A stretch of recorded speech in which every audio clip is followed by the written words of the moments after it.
Drága fényességek! Egy régi magyar áldással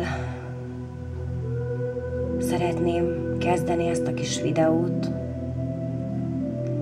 ami nagyon sokatoknak lehet segítségre.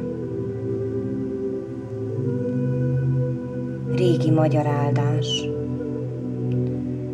Áldott legyen a szív, mely hordozott, és áldott legyen a kéz, mely felnevelt.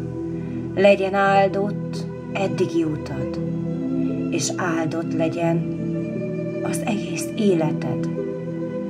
Legyen áldott benned a fény, hogy másoknak is fénye lehess.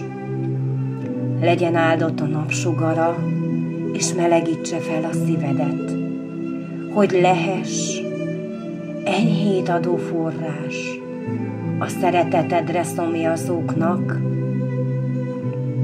és legyen áldott támaszkarod a segítségedre szorulóknak.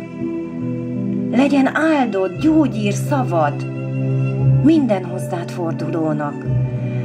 Legyen áldást hozó kezed azoknak, kik érted nyúlnak. Áldott legyen a mosolyod, légy vigasz a szenvedőknek. Légy te áldott találkozás minden téged keresőnek. Legyen áldott immár minden hibád, bűnöd, vétked, hiszen ki megbocsájtja, végtelenül szeret téged. Őrizzen hát ez az áldás fájdalomban, szenvedésben, örömödben, bánatodban, bűnök közötti kísértésben. Őrizze meg a tisztaságot, őrizze meg kedvességet, őrizze meg önmagadnak és a téged szeretőknek. Drága fényes barátaim, ti mind földangyalok vagytok, és a Teremtő Atya legcsodálatosabb teremtményei. Legyetek fényesek, járjatok a fényesség útján,